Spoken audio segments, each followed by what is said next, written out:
जी हां, सेक्सटॉर्शन के जरिए एमपी को दो बीजेपी नेताओं को फंसाने की कोशिश का एक मामला एमपी में सामने आया है। पहले केंद्रीय मंत्री प्रहलाद पटेल ने सेक्सटॉर्शन की शिकायत दर्ज कराई और अब हाल ही में कांग्रेस छोड़कर बीजेपी में शामिल हुए नरेंद्र सलूजा ने भी अश्लील कॉल और मैसेज आने की शिकायत पुलिस से की है। प्रहलाद पटेल के मामले में पुलिस ने राजस्थान से दो आरोपियों को गिरफ्तार कर लिया है, लेकिन सबसे महत्वपूर्ण बात यह है, सवाल सबसे बड़ा यह है क्योंकि चुनावी साल है और चुनावी साल में सत्तारूढ़ दल के से जुड़े दो नेताओं के साथ इस तरह से सेक्सटॉर्शन का मामला निकल के सामने आना यह कोई सामान्य बात नजर नहीं आ रही। क्या इसके पीछे कोई सियासी साजिश है या इसे किसी और नजरिए से देखे जाने की जरूरत है? यह रिपोर्ट देखिए।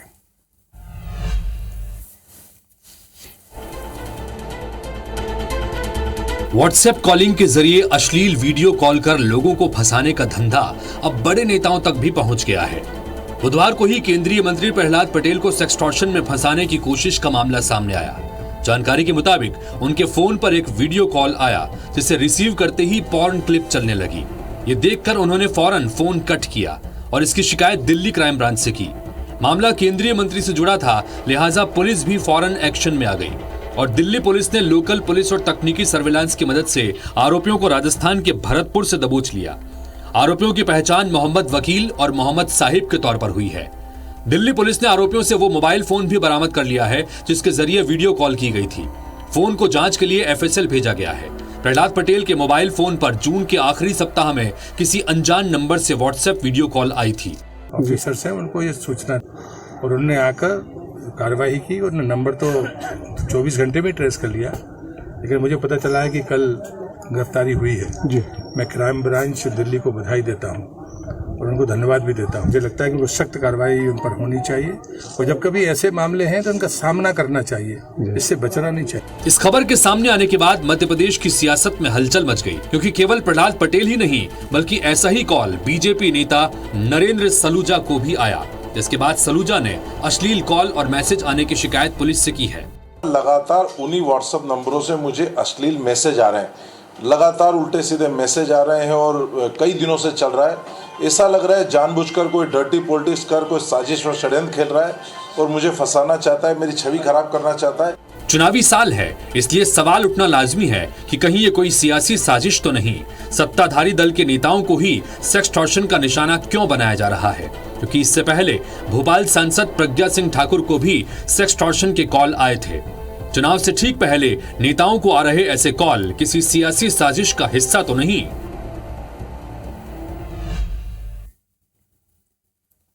तो सेक्सटॉर्शन एक बड़ी समस्या इस वक्त देश के भीतर निकल के सामने आती रही है, लेकिन जिस तरह से मध्य प्रदेश में 2 दिन के भीतर 2 बीजेपी के नेताओं को सेक्सटॉर्शन के मामले निकल के सामने आए हैं, जाहिर सी बात है ये इशारा कर रहे हैं कि कहीं कोई साजिश तो नहीं है।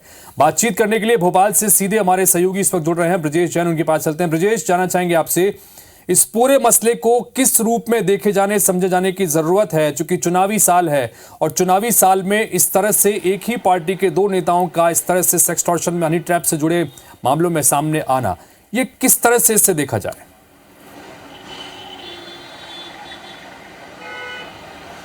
बिल्कुल, देखिए वैसे तो ये बहुत आम बात हो चुकी है। सेक्स एक्सटॉर्शन, हनी ट्रैप जैसे कॉल, फेसबुक पर दोस्ती और उसके बाद न्यूड वीडियो कॉल, ये तमाम चीज़ें आजकल आम हो चुकी हैं। लेकिन चूंकि मध्य प्रदेश में इस बार चुनाव है, बहुत ज़्यादा वक्त नहीं बचा है विधानसभा चुनावों को लेकर और बीजेपी नेताओं को ही, सत्तासीन जो पार्टी है उसके नेताओं को ही लगातार जो कॉल आ रहे हैं वो कहीं ना कहीं राजनीतिक साजिश की तरफ भी इशारा कर सकते हैं, जैसा बीजेपी लगातार आरोप लगा रही है कि ये राजनीतिक साजिश हो सकती है। क्योंकि पहले प्रहलाद पटेल के पास इस तरीके के सेक्स एक्सटॉर्शन भरे कॉल आए, उसके बाद लगातार नरेंद्र सलूजा जो बीजेपी के प्रवक्ता हैं उनके पास कॉल आए।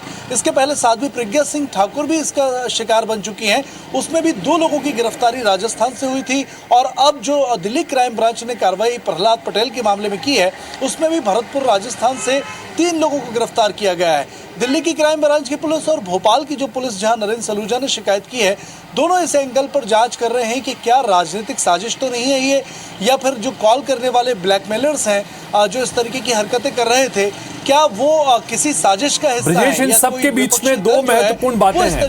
राजस्थान से जिस तरह से कनेक्शन जुड़ना, दो महत्वपूर्ण बातें हैं, क्योंकि जिस तरह से जामताड़ा जो है वो एक तरह का मॉड्यूल बन चुका है इस तरह के क्राइम में। अब राजस्थान के भरतपुर और उसके आसपास से इस तरह की खबरें निकल के सामने आ रहा, इन सब के बीच भारतीय जनता पार्टी के नेताओं की तरफ से क्या कोई रिएक्शन इस पूरे मसले को लेकर आया? जिस तरफ हम इशारा करने की कोशिश कर रहे हैं कि क्या कहीं कोई राजनीतिक साजिश तो नहीं है, क्या इसके संदर्भ में भारतीय जनता पार्टी के नेता कुछ बोल रहे हैं?